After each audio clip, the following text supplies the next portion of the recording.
forget until it's time again for this meeting. So I'll try to remember now. It adds a nice introduction to our meeting. So good morning, everybody.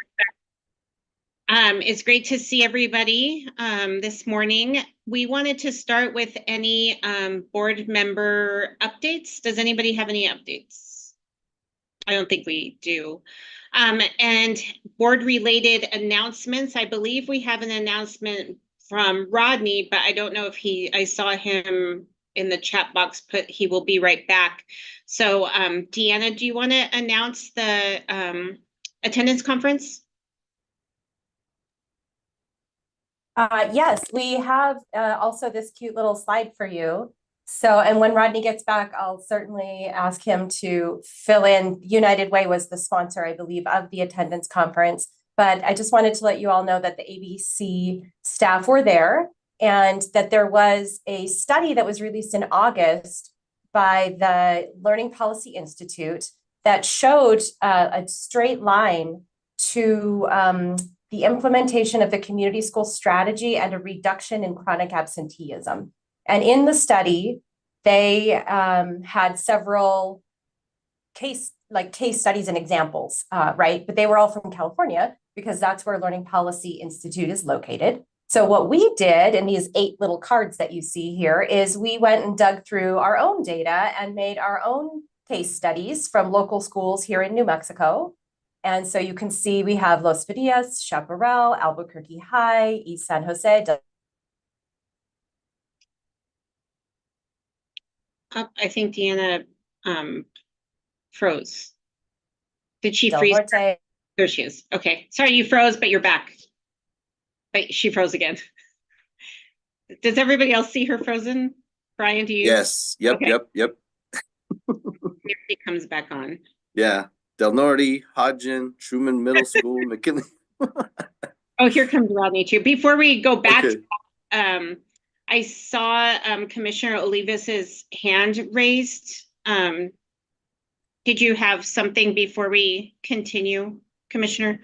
Yes, Madam Chair. I'm not sure if this is the appropriate place, but for board announcements and I wanted to talk about the LGCC, the Local Government Coordinating Commission, and the work we're doing around the opioid settlement. And I just wanted to say that I think the current strategic plan that we have is a bit weak on prevention, particularly at the youth level. And I think it doesn't just have to be youth. We know that community schools are more than just youth centered. They're thinking about the whole family, things like food insecurity, housing insecurity, workforce development, all those kinds of things that really wrap around a family. And just wanted to make sure, of course, APS is part of that local government coordinating commission, but we did have a subcommittee meeting last Friday, and I just wanted to reiterate how important it is that we make sure APS is at the table and that our community schools are represented, because I think there's a real opportunity for some new funding to really prop up either new programming or really invest in existing programming, which is probably more utility to that. But I really just wanted to emphasize that and note that we'll be meeting again. The subcommittee will be meeting again. Give me one moment here. I'll pull up the date. I believe it is Thursday, December 5th at 5 p.m. at the City Council Committee Room. And really just hoping that we can get some active involvement from our partners in the community school world and of course APS, so that we can make sure we have a strong preventative element in that. Great, thank you. So that was December 5th, you said? December 5th, yes. 5th at 5 p.m. Great. Yes. Did make sure everybody got, I see people writing it down, so I think they did get it. Thank you. Thank you, Madam Chair. Thank you. It looks like Deanna's internet went out, so we'll I think she's back. Okay. I am back, and I do. Rodney is here, so so we'll just pretend like we're starting again from the board-related announcements. So Rodney and Deanna, would you like to talk about the United Way attendance conference? Deanna started, Rodney, and then her internet went out, and now you're back, so we can hear more about it. Sounds great. Good morning, everybody. And now we just have a chance to wipe the slate clean. So as you can see on the screen there, the ABC Community Schools Partnership hosted a resource table at the October 28th statewide attendance conference hosted by United Way, which had about 369 attendees. Resource providers provided tools and resources for attendance teams from around the state that are working to reduce chronic absenteeism in their schools.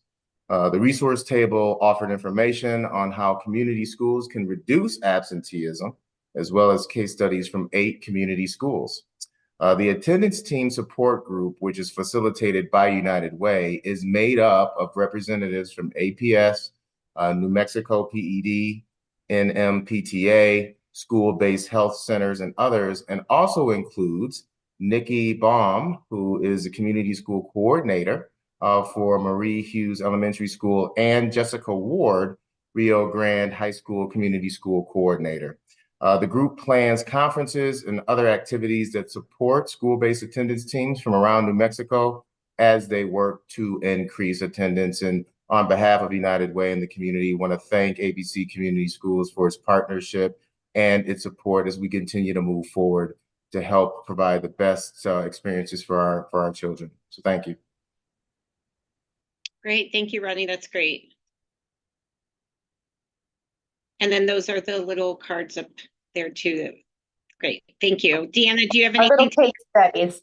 No, I'll just say that I'm happy to send out these little case studies and the executive summary and then the longer study if anybody would like to read them. That would be great, thank you. ABC staff announcements. Oh, that's also me since Jake is not here. I don't think. So we did just want to mention that officially now Jake and I are, Jake is the new director of the Department for Community School Innovation and Strategic Partnerships in the county. There's still some paperwork in process as far as finalizing everything, but he is officially, actually I saw Danette, I think Danette might be here. Do you want to just talk about this, Danette? I don't know if she can. And then I am the deputy director of the department in the county and the managing director for you all, the ABC board. And I'm just thrilled to have that and to work with you all. It's really exciting. Great, congratulations, Deanna and Jake. We're really excited for you both and happy to have you continue supporting this work. So congratulations. And I see lots of little reactions in the little box. So thank you, everybody for welcoming them and congratulating them. Do we have a quorum? I think, Deanna, you said that we do have a quorum. Yes, we do. Great. So we're looking for approval of the agenda. Do we have a motion to approve the agenda? Madam Chair, this is Councilor Bassan. I make a motion to approve the agenda. Thank you. I'll second that. Board Member Dominguez. Thank you. And all in favor, you can raise your hand on screen or say aye. Great, thank you. And October minutes, if people were able to review those minutes, we're looking for a motion to approve the minutes from October's meeting. Councilor Rogers, move to approve the minutes from October. Thank you, Councilor. Do we have a second? I'll second. This is Barbara. Thank you. And all in favor?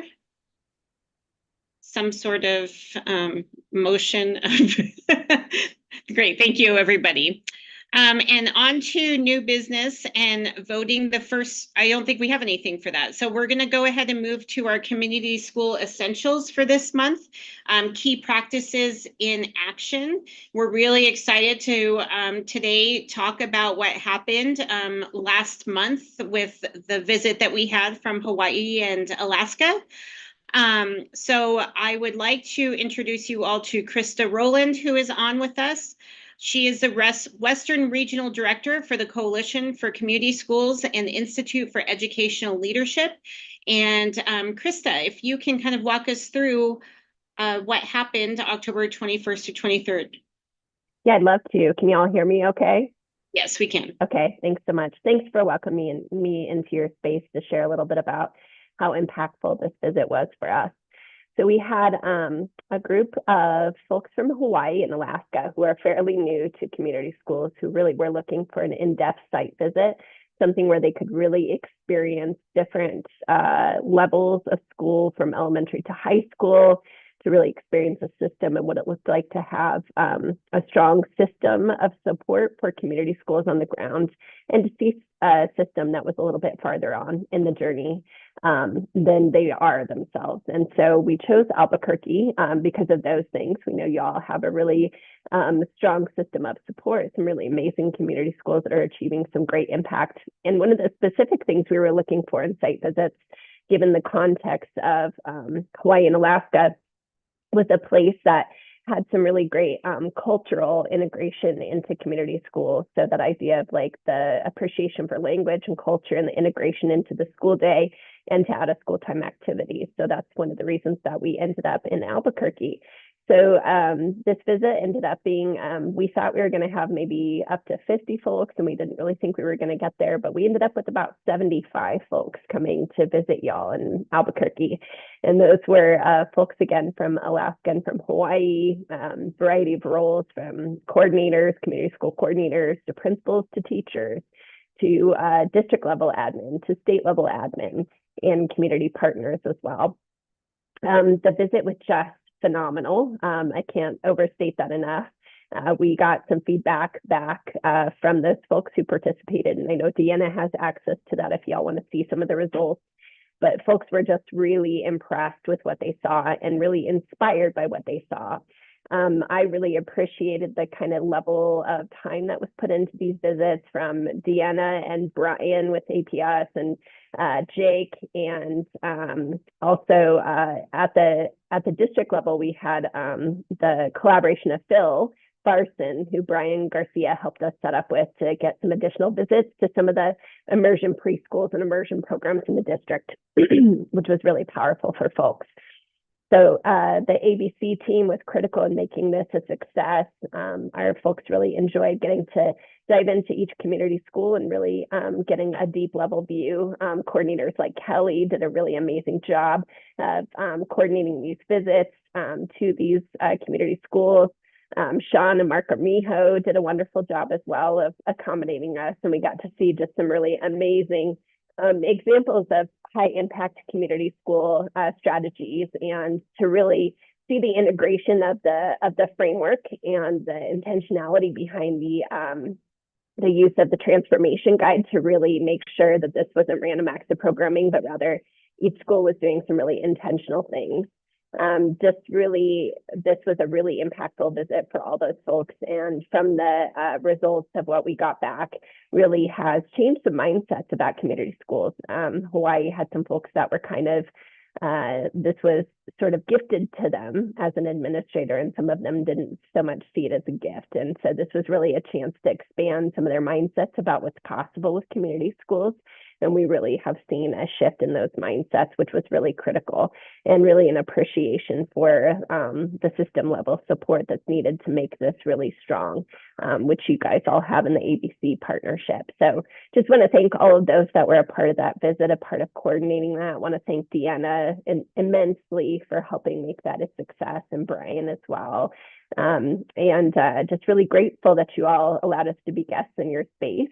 And also want to put a plug that if this is something that you would like to continue showing off, I can get lots of communities over to come and see you for site visits. So thank you so much to you all for allowing us to be visitors in your space. Thank you, and thank you, Deanna and team, for all your work on this. It really is, sometimes you have to step outside your own backyard to know that we're a model in so many ways that we kind of forget about, because we don't realize how far we've come too. Chris, as you were talking about some of the principals from Hawaii who weren't really sure, I know that we started in that place several years ago and have grown so much that our principals want to be community schools, and ask that when they apply for positions, because they want schools that are community schools. So it's really like eye-opening and refreshing to know that Albuquerque Public Schools is a model for others. And we learn so much from going to other places, and then having people come and learn from us, I think helps us grow as well. So thank you. We do have a few schools on that can talk to us about the visit a little more. I see Wilson Middle School, Matthew and Kelly. Do you want to chime in on the visit and what the team did at your school? Sure, thank you, and good morning, everyone. It was such an honor to be an audience with such a powerful collective of educators from the states of Hawaii and Alaska. And this really wouldn't have been possible without the coalition of councils.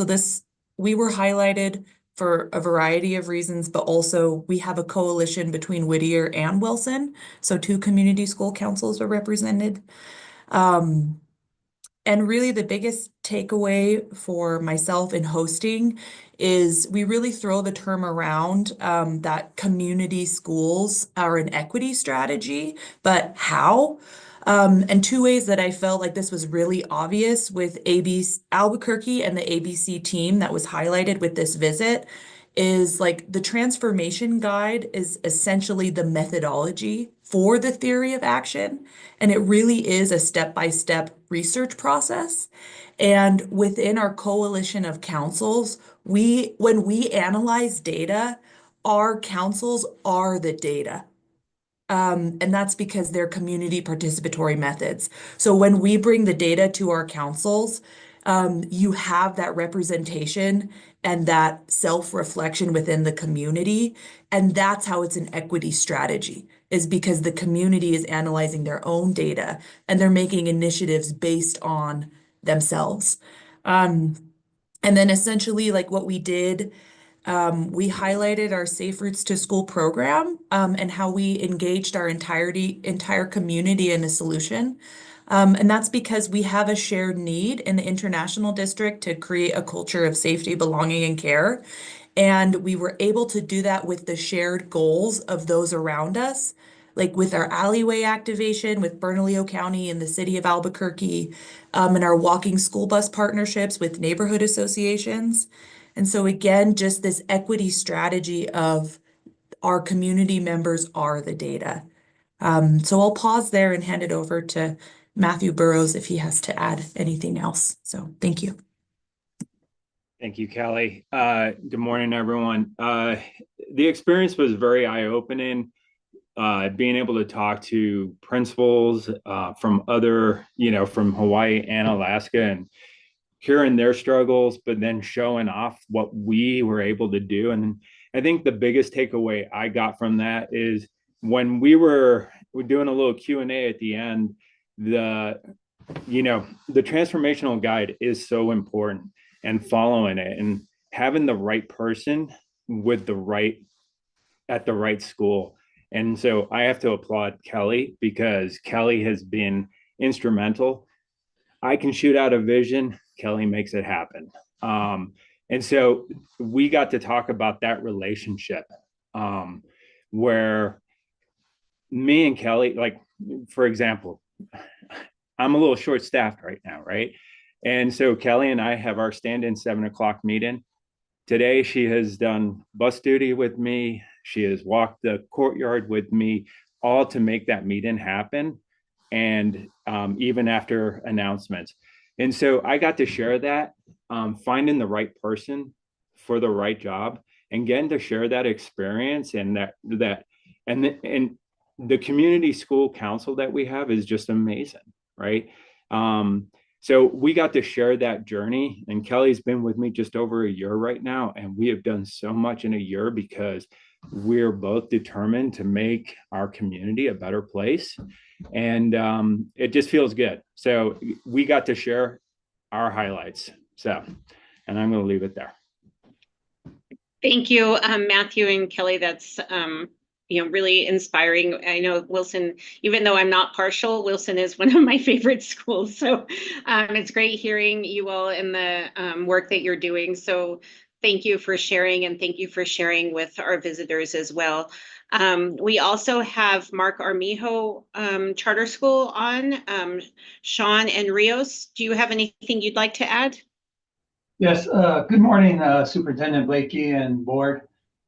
What we tried to focus on when the visitors came, and Hawaii is one of my favorite states, by the way, so I was happy to see them as well. But what we focused on was the partnerships that we have developed over the last couple of years with various partners in the community and how those partnerships benefit our students, our at Promise students. So I'm going to turn it over to Rios, but one of the big things that we focused, like I said, was on those partnerships and how those partnerships have benefited our at Promise youth. And then we also did a youth panel, youth panel, so that Hawaii and Alaska could hear from some of our youth that have struggled in other settings, either other charters or other traditional settings, and how the programming has benefited them.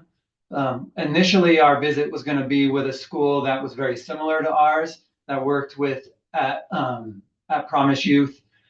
Then we had to pivot a bit because another location, I believe, was canceled.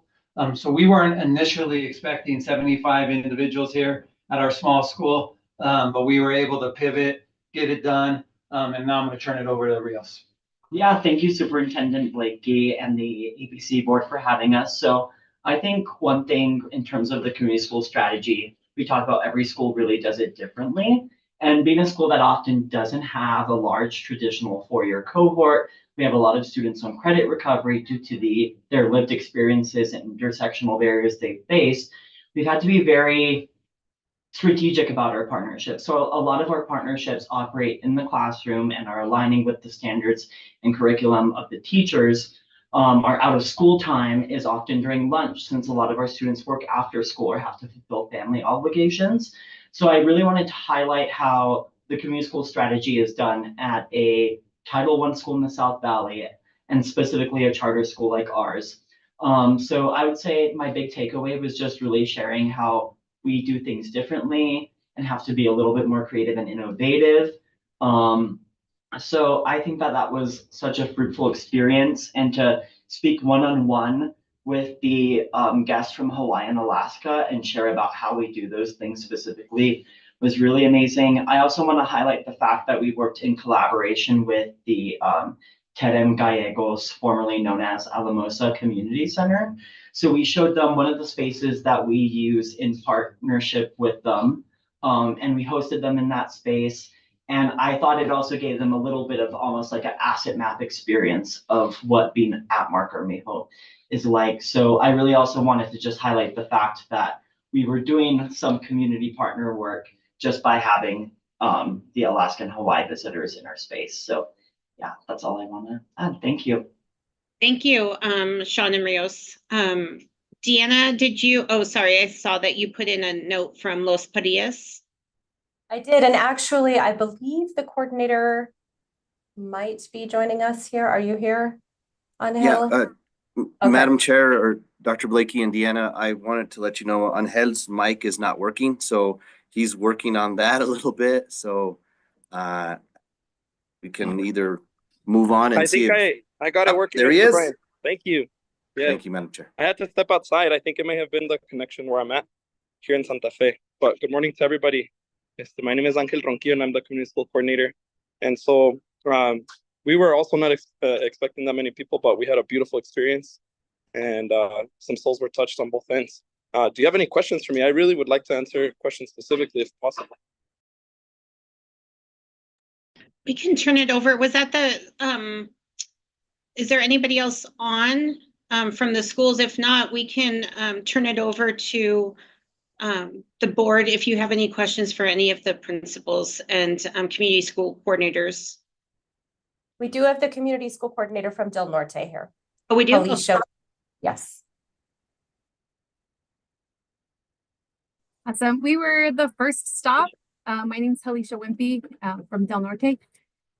Yeah, we were the first stop for this large group of folks. So I think we had a great time where we were able to just share a lot about our school and the things that we have accomplished, from the beginning of when Mr. Bortot started here at Del Norte. He had dreams and goals for the school and shared like his PowerPoint from when he first started at the school, and then was able to share then like, hey, look at some of these things that I had dreams and goals for the school. We've accomplished them, and here's what it looks like now. So I also, because I have only been here for a year, also really appreciated that he shared kind of what his goal and was, and then also was able to share like how we've accomplished some of those goals. So I thought that was really cool to be able to share that with the group from Hawaii and Alaska. And we did breakout sessions and had some of we had our parent who serves on our community school council, as well as a student who serves on our community school council, available to talk to the group and to share their perspective of our community school strategy here at Del Norte, and just the things that have impacted both of them specifically. So we were glad to be able to have them present as well. Great, thank you for sharing. Before we have Dr. Salazar and Mr. Garcia on to talk more about the district work, before we move on to them, are there any questions for the school teams? I see Member Dominguez. Yes, I just wanted to, lots of people, so I'm writing quickly. Angel Ronquillo, what's his role and what? He is the community school coordinator at Los Parillas. Okay. And so did they present? They were one of the host sites. And can you all hear me, Doctora? Go ahead, Angel. Oh, okay, awesome. I wanted to make sure I'm having a stable connection. I'm trying to find a spot for that. I'm out here in Santa Fe at La Cosecha currently, but yes, we had a lot of, similar to Miss Alessia, we had a lot of our parents present to our visitors as well.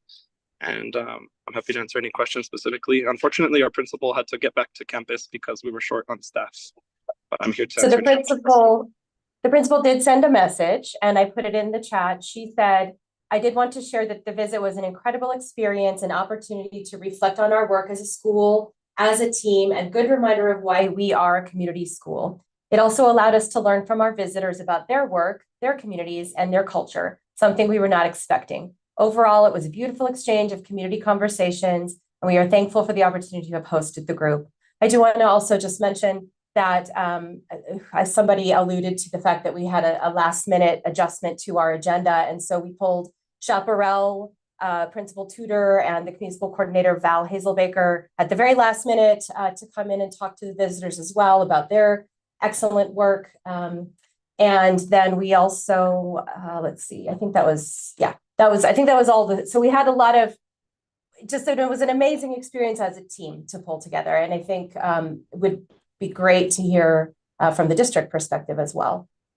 Great, let's move on to then Dr. Salazar and Mr. Garcia. Do you want to talk a little bit about the APS leadership panel and APS Indian Education and McKinney-Vento program that presented? Dr. Salazar. Good morning, everybody. One of the aspects that we had for our trip was, for their trip was the APS community panel. And it was the leadership panel consisting of all APS leadership. And what was amazing about it was that we were able to share our roles and responsibilities to community schools and the work of community schools. And what I was impressed about was all our team was pretty much on the same page of how the strategy connected to key practices and the strategic plan. It also incorporated funding aspects and also the district guardrails. And what I would also liked was the ability to be able to connect our goals and guardrails to the work of community schools so they could see how to embed it into some of their policies and practices. And so it was really beneficial because we had some of the questions to consider ahead of time so we can have really authentic and deep answers to some of the questions. But what was also very important was the QR code that panelists were able to, or the participants were able to have to give us in the moment questions that they were having. And a lot of it was regarded to the indigenous related questions like, Are there, how do you work with local tribes and get local tribes involved into community schools? Some were about policy questions in state and local governments. And so the big takeaway was it was almost reciprocal in the effect that we were able to reflect on the work and the past accomplishments that we've done as a district, but it also excited us for the work ahead. And what we're really impressed about with the group is their ability to be able to see how it connects with their states, with the Hawaii states and Alaska states and New Mexico states, and what we are doing in New Mexico with policies and procedures and local and state governments. And so that's, I think, was really nice to be able to connect what we've done as a district to kind of lead some of that work. And so, and part of the work that we're excited for it is how community schools is now embedded into our guardrails as a district. That these are something that we are truly committed to, and the part of the work that we were excited about was actually the guardrail one with the strategic partnerships. We actually just did a demonstration to the board for guardrail 1.1, and it was the integrated student supports and looking at really strategic partnerships. And so it's really exciting to be able to not only participate as a leadership panel to share the expertise and what we've done, but also to reflect on and build upon the momentum that we have as a district. And I'll go ahead and turn it over to Mr. Garcia for any other additional comments. Thank you, Dr. Salazar, Board Chair Superintendent Blakey, members of the board.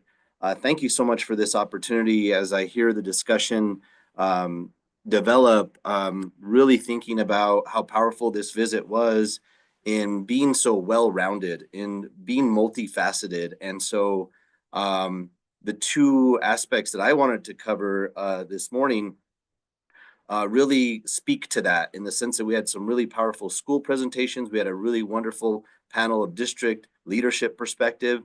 And it happened kind of serendipitously, to be honest with you.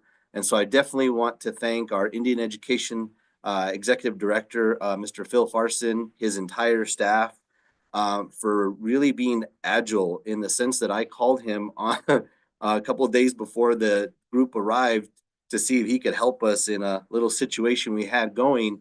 And he jumped right into it and designed a super dynamic experience for our visitors. And so with that being said, the kinship to the Indian Ed department and the conversations were, to Dr. Salazar's perspective, really connected because of the similarities between Hawaii, Alaska, and New Mexico with regards to Indigenous experiences.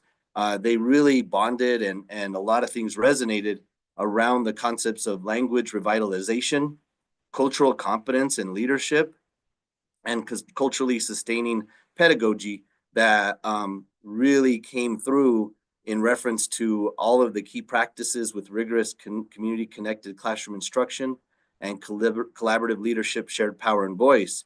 The visitors got to hear from students, they got to hear from the practitioners, they got to see demonstrations, the language in action, traditions, customs, songs. It was just, he had us all day in the van going from place to place, and every single experience was extremely powerful. So again, thank you to our award-winning Indian Education Department for making this trip or this visit so powerful. To the same effect, our McKinney-Vento department did such a wonderful job in reference to Miss Penelope Bouchard, who subbed in for Crystal Wilson, and some of the staff that were there really demonstrated their dynamic implementation of integrated systems of support in how they coordinate with families, with schools, with partners, with services, to really help the visitors see how connected all of our networks are in pursuit of helping our students and families experiencing homelessness. So that was also in terms of the feedback that we received from the visitors, just really felt like it was something they wanted to take back and see how they could help better support our students experiencing homelessness. So those are the two experiences I wanted to cover, the two departments that really made this experience so well-rounded. Back to you, I believe, Board Chair, Superintendent Blakey. Thank you. And Dr. Salazar, you talked a little bit. We'd like to reflect a little bit on the November 6th Guardrail 1 demonstration of community school partnerships and success systems. Do you want to share with the board what happened on November 6th? Yes, thank you. So we had an opportunity to demonstrate the amazingness of Guardrail 1. And did Deanna put some music back there? Is that just me? I didn't know if that was with you or Chloe's screen. Chloe, your music is playing. Okay. I can't see a. Oh, I was like, oh, okay. Thank you, Deanna. It's okay. So there's some pictures, and we'll just turn it off. Okay. Okay. I was like, oh, I got excited for the background music there. So we had an amazing opportunity, and I'd like to thank Brian as well for helping me organize a lot of that. The vision that we had was to really, this is a brand new interim guardrail for our district, which is Guardrail 1.1, looking at increasing strategic partnerships for the key practice, which is the Integrated Student Supports key practice. And so we had about 6 or so schools for community schools that were invited, and they had some presentations, demonstrations of how they're utilizing strategic partnerships in the community school model. And so we had an amazing turnout for our leadership teams and our departments to really listen and learn from the schools. And it was just an amazing opportunity to hear the work, to listen to the work, because when you think about community schools and you just see, okay, strategic partnerships, integrated student supports, it's a little bit different to actually experience it, listen to it, feel it, connect with it, rather than just on paper. And so that was the opportunity that we did, was we wanted people to experience the amazing opportunities that are going on at our sites for our kiddos. We had the mobile health clinic there, and I wish I toured it for the first time, because I know it was at another school that we did a presentation for. And it's just an amazing opportunity that our kids have, that our schools are working with strategic partners. And I appreciate Deanna and her team having the central piece of, this is what we're doing with community schools. And it was an event that we are hoping to build upon, because this is just the beginning for us. As far as this is the first year for this interim guardrail, we're going to move to not just doing demonstrations, but showcases for some of the work for community schools and interim guardrail 1.1. And so that was, I just want to kind of touch base on that. That is when we talked about reflecting on the work and getting excited about the work, that is where we're really seeing some amazing things happening with our communities, because they're involving partners to help our students and increase student outcomes. Thank you, Dr. Salazar, for sharing. It was quite an event, and I think even needed more time to get through everything. It was robust with how much there was, and the schools were so proud of what they had to share.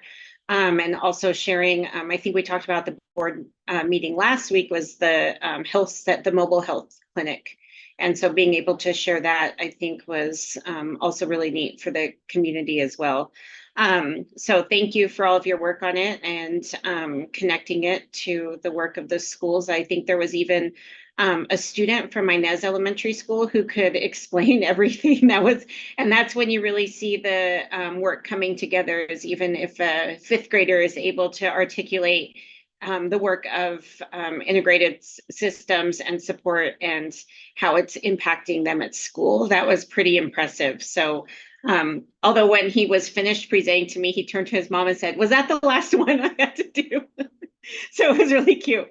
But that was really impressive. So thank you. And thank you all for sharing such good work that is happening in our key practices in action. Our next item that we wanted to go over is supportive infrastructure. And today we will be discussing a proposal that's related to our new ABC goal, which is an expansion of community school teacher lead and learn. We are here to hear from Deanna and Catherine Wolf-Bornhorst from Born Ingenuity, and they are going to share the proposal with us. Deanna and Catherine? Yes, thank you so much. We are excited to follow up with you all on our board goal that we worked on for several weeks, actually. And Catherine and I were able to meet with many of you board members to discuss sort of how this vision of the goal that the board had might be moved forward. And so we weren't able to meet with all of you. And so we are going to share with you today our thinking around a proposal that we want to put forward for your thoughts on how we could engage in moving our goal forward. So I'm going to just turn the time over to Catherine to talk us through that proposal. Thank you, Catherine. Yeah, and I want to make sure that we privilege as much time as possible for discussion too. So if there's anything that we need to go back to. First of all, thank you so much, ABC Board and Deanna, for allowing me the opportunity to present today. I'm really excited to be part of this work in contract with ABC in this Lead and Learn, which is, continues to be born out of the ABC CDS funds that are, again, looking to really ground and continue that work. Just a quick note that everything that we talk about with the Lead and Learn is really why I started my own consulting company, Born Ingenuity. I first came into this work as an elementary school teacher in Cincinnati Public Schools, actually, in two very different community schools. So I saw really up close how by naming something a community school, the experience of being in that school can be quite different. And then in about, I think it was 2011, I moved to Albuquerque the first time. And with that, I brought my teaching experiences as well. And I was part of the early days in the origin of ABC Community School Partnership, actually. And then it was with my experiences with ABC, as well as my time as a graduate research assistant with Dr. Vi Flores, as well as my time as a young evaluator at Apex Evaluation, that formed this next basis for my next professional role, which was back in Ohio at Miami University, where I spent 8 years as an instructor in their teacher preparation program, as well as directed 2 of their programs. One was in supporting early career teachers. So teachers who had recently graduated and were in years 0 to 5 of their profession, as well as directing their teacher academy. So I supported local high school students in their junior and senior year who demonstrated an interest in the teaching profession too. It's now been 5 years that I've been back in Albuquerque, which is pretty wild to think about, but I just wanted to share that Catherine, here before you today, really speaks to my interest and passion for bridging my classroom experiences, my time in teacher preparation programs, thinking through and developing teacher professional development, and my work in program evaluation too. And so I'm excited to share some of the findings from our Lead and Learn, and also just to note that the Lead and Learn was a collective design between Robert Donovan, Lindsay Woolwall, and Sonia Romero-Autry. It was quite the dream team to be on. In this slide that you see here, I'll speak to it at the end as well, but just a crosswalk of the ABC goal that was developed, I know, earlier this year, and how it seems to be early promise in how the Lead and Learn can really bring this goal into practice, that we can make this observable, tangible, and actionable in what ABC has set out to do. So I'll skip that other slide. So just a quick refresh. The Lead and Learn took place last spring at the end of the school year. We had 25 teachers that were part of it. And the intention of the Lead and Learn was really to start to ask just questions even for ourselves. We've been in this community school work for quite some time, but what is a community school teacher? What aspects of their professional and personal identity really make them this identifiable community school teacher itself? How is it differing from a traditional school setting?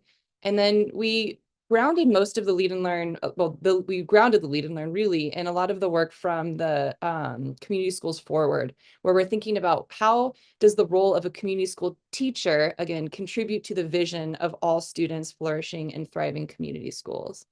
And as part of the effort, we had a few different opportunities for data sources. And this was part of my unique role that I contracted with ABC to look at the data and see what was there. And those 4 bullet points, the middle ones, are the data sources that we had. We asked teachers in the beginning how they define a community school, and then we asked them at the end of the course.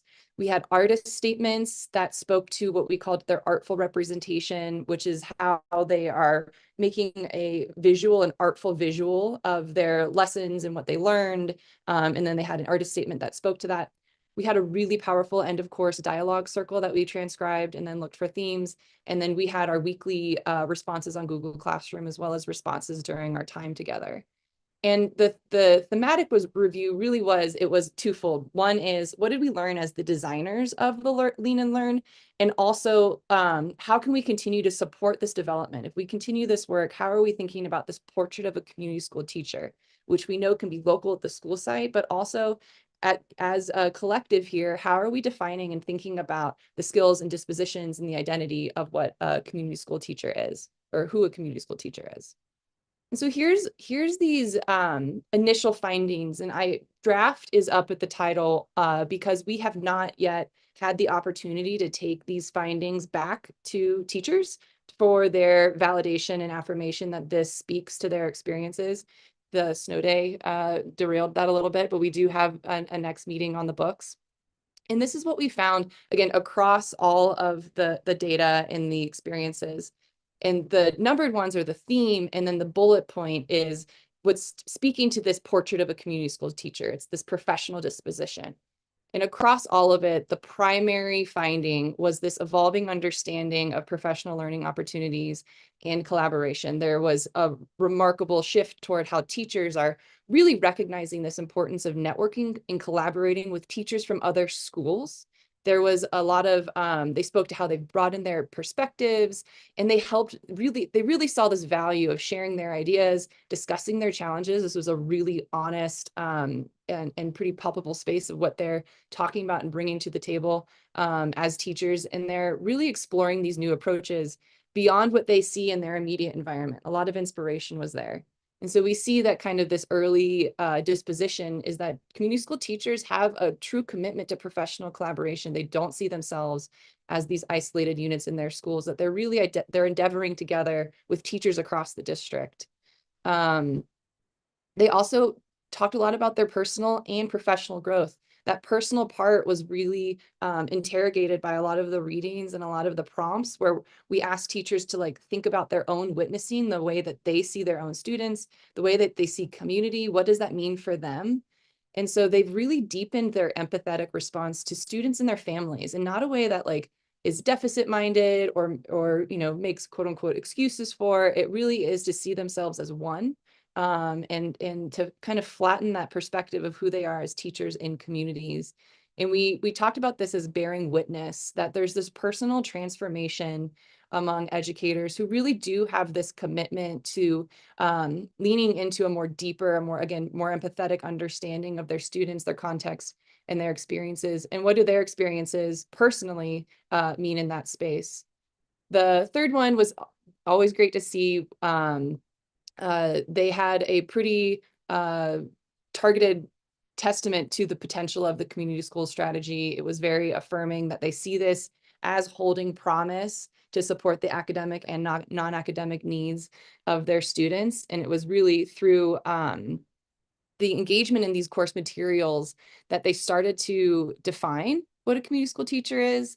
And they saw that it expanded into their role in their school and being a leader in fostering these more holistic environments that really addresses students' social and emotional and physical well-being. And so a teacher, again, part of this portrait would be a teacher who really does have a whole child approach, that this isn't supporting this really narrow way of helping students in their classroom, that it is the academic and non-academic needs of students, with a deep emphasis on community engagement, meaningful community engagement. We found it also really promising that the teachers across the Lead and Learn, and even to date, and some of what we're hearing, is they really see themselves as leaders in this. Maybe they didn't have that same perspective or knowledge of that, self-knowledge of that before, but they named how they are dynamic leaders as they integrate this academic content and community engagement and social emotional learning in that space, that they have this kind of leadership, and they've become more pointed in the way that they can be advocates for social justice and the equity for their school and for their community. And they see themselves as leading these more equitable and inclusive learning environments too. And part of that portrait then would be a community school teacher demonstrates this dynamic leadership and advocacy. And so there was this, again, strengthened commitment to ensure that schools are these equitable and inclusive spaces. And with that, they're recognizing the diverse needs of their student population. And then this last one too, I mean, it very much is related to the testament of the community school strategy, but through the arc of their learning, you see teachers moving into this more just the way that they critically see this co-ownership of the learning and the teaching, and how curriculum is co-owned, and that their sense of ownership in how they operate as a community school teacher is in direct proportion to how they can invite other stakeholders, like the students, like the families, like other community members into this space. And so we saw that it's this community engagement with reciprocity, right? That it's not just one way, that them having more spaces for their students to define what the curriculum is, for parents to offer what their culture and their diverse assets and values into the classroom, that only enriches their professional identity as well. And so this is our recommendation, that based on the data from the Lead and Learn, we recommend to continue to find and expand meaningful, authentic, open-ended spaces for community school teacher collaboration and professional development, as it's really fundamental to the community school strategy and the key practices. And it's worthwhile to add that we have ample anecdotal evidence that really speaks to continuing this effort. We've talked to teachers who've been part of the work last spring, and they're really eager to continue this at their school and invite more of their colleagues into this work. And I think it really speaks to the ABC goal to create these organic spaces, but also to ignite, like, this idea that teachers are really ignited. They're really excited about this, and they're eager to maintain this momentum. And these last 4 bullets really speak to that promise, that through this Lead and Learn initiative and its expansion and continuation, holds tremendous promise in being able to strengthen teacher well-being and their professional identity, and well-being in a way that they don't feel, entirely equipped to answer every single question, but they know where to go, that they're held in this community of community school teachers. It holds promise in building the culturally responsive and inclusive classrooms that I know all of us yearn for. It's really fostering a culture of safety and belonging, not just for their students, but for themselves too. There's a professional culture of safety and belonging. And then lastly, it really holds a lot of promise in the way that teachers are equipping their students to have voice and agency and really identify spaces for them to do that work. Thank you, Catherine. Is there a discussion? Would anybody like to ask any questions of Catherine, or comments?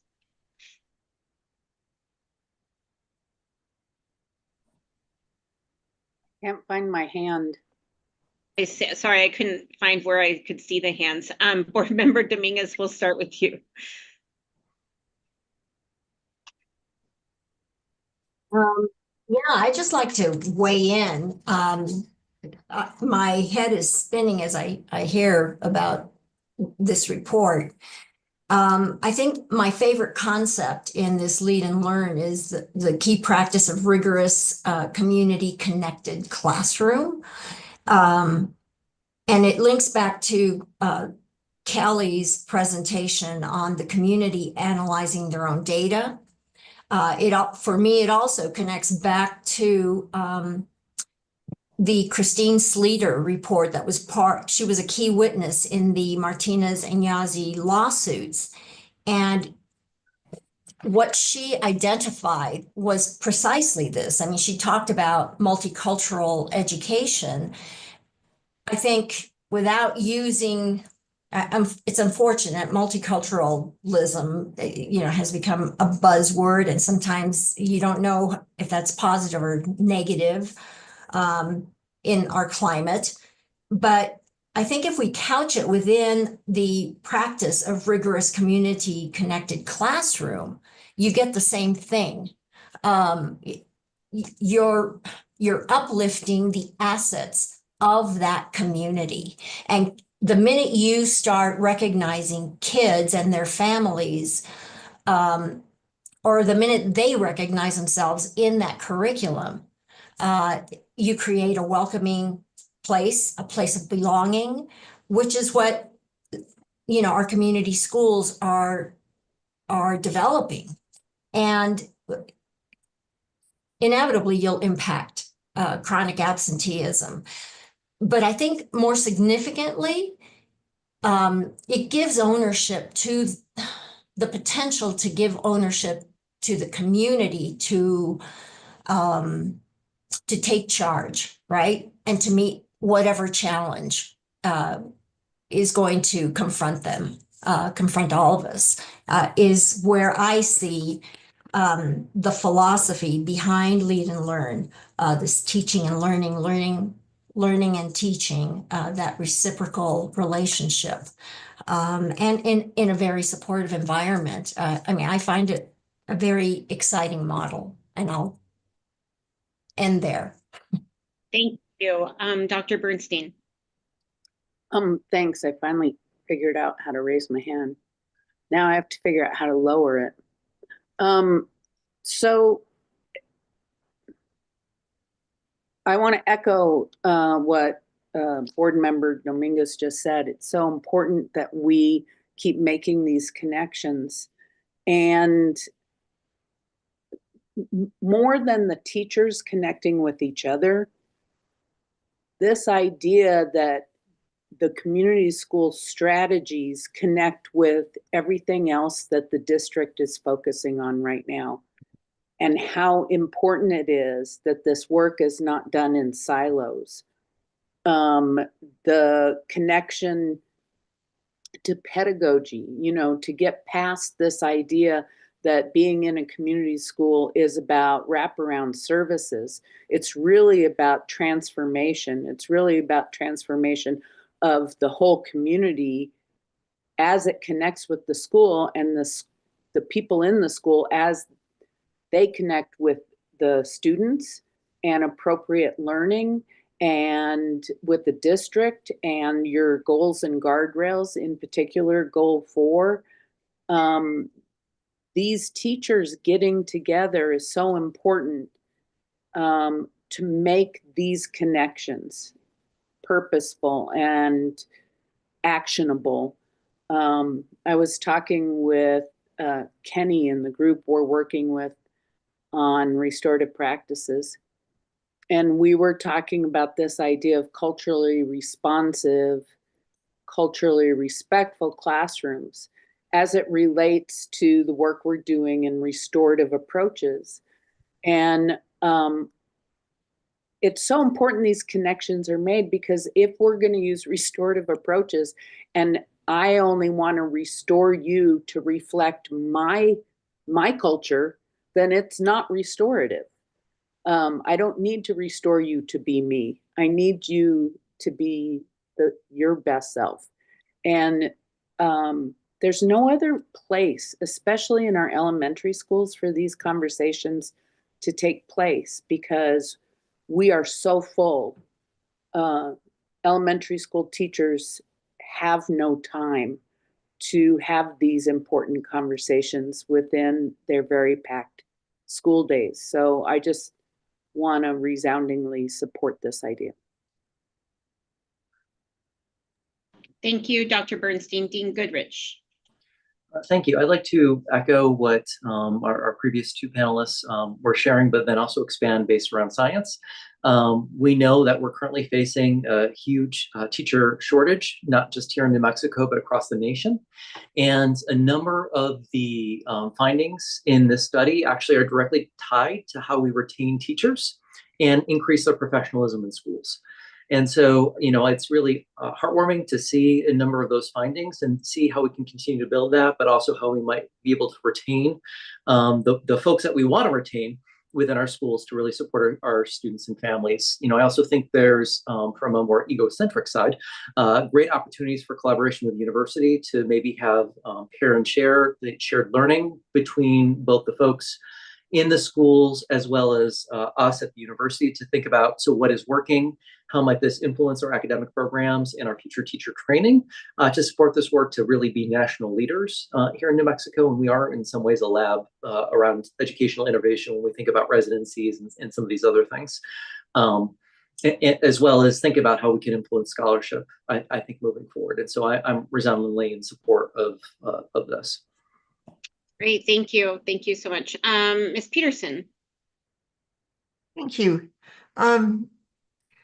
Yeah, I don't need to echo what all the previous speakers spoke to because I absolutely agree. So my question is a little more organizational, I guess, because all of the presentation that Dr. Salazar and Garcia gave really talks about sort of the internal APS organizing. And this presentation really talks to sort of the heart of how you make things work in school at the school side and for teachers and for the community within that school, it seems to me. So sort of my question is, how do we really integrate that so that work isn't done in silos with APS kind of structuring a whole separate, how do we make community schools work, separate from what do we do within schools to make them strong community schools and grow that? So I guess it's maybe this is aimed at you, Dr. Blakey, to how do we really take advantage of these two strengths, the knowledge of APS organization, but the real deep implementation knowledge of ABC, and not make that separate, because I think it prevents us from moving forward in a way that we could otherwise. Thank you for that. I think that the main thing is it's a yes to both. So I feel like you need the system level work of change and creating an environment that allows the work to percolate and to be within the system of the schools, as well as working on the ground level for the people that are, working closest to where the heavy lift is. So I think that you need both sides. I think that particularly in how we've reorganized the district with Dr. Salazar and Mr. Garcia working in alignment with ABC, as well as connecting the guardrails to include community school. I think the natural symbiotic relationship is there in how we are focused. But I think that you have to do things at all levels of the district in order to really get to what we're trying to get to in transforming the lives of our kids. So I don't know if that is a high level answer to the question, or if it's a longer conversation about it. But I think that you need both. And the importance is that we stay connected in that. So, as far as my role, when I go to school, that's why I'm always pushing on our leadership team to get into schools. Because when you go into the schools, that's where you see either the disconnect or the connect, right? So I have gone to school visits where I see things, I'm like, well, on the district side, they're saying that this school is doing this, but when I'm talking to the on the ground teachers, they're saying they don't know what I'm talking about. So then you see the disconnect, and it allows us as the district support to be able to see where that disconnect is and how we can better support. And so we have our leadership team quarterly going into schools to visit and to kind of reconnect with, are we seeing the support that we say that we're doing? And I think that goes from everything across the district, including community schools, but particularly in making sure that we stay connected to ABC. It's really in how we have aligned the work of Dr. Salazar and Mr. Garcia in making sure that, and aligning the guardrails so that we make sure that it's embedded in the systems that we're creating.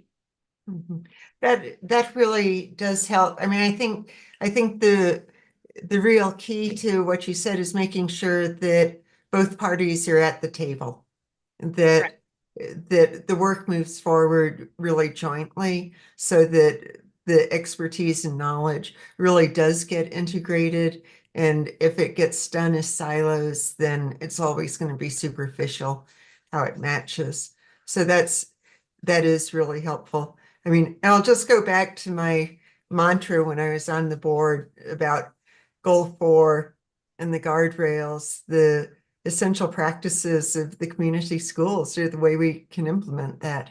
That I don't think that those goals and guardrails can be achieved without the work of the community schools. So thank you. I mean, it's good work that's going on.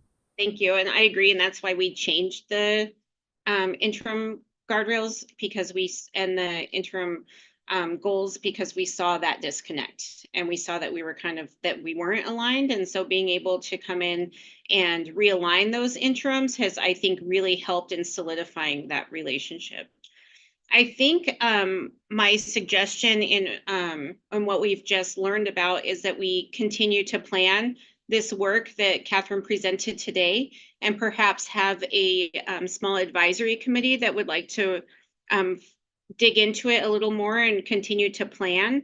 Are there any board members that would be interested in serving as an advisory committee to tease this plan out a bit more and continue to plan? I see Dean Goodrich and Dr. Bernstein, Ms. Peterson. Deanna, are you writing those down? Right. Okay. So we'll, if anybody else thinks about it and would like to join, if you could let either myself or Deanna know, and then we can add you on to this advisory group to tease out a little bit more, and then maybe come back to the board for the ongoing conversation about where we are with it. Okay, great. Thank you so much, Catherine, for presenting today. And I think that you have presented something that has us all thinking and excited about the work that we have ahead. So thank you very much. Okay. I believe we did the announcements, and hopefully everybody got the announcement from Commissioner Olivas, and Councilor Rogers put it in the chat. So if you did not get it, and APS needs to be at the table, so I guess I will tell APS. So thank you for sharing with us. We'll make sure that somebody's there. And with that, I'd like to announce that our next meeting will be December 14th at 8:45 a.m. and we will continue to meet on Zoom for that meeting. And with that, this meeting is adjourned. Thank you, everybody.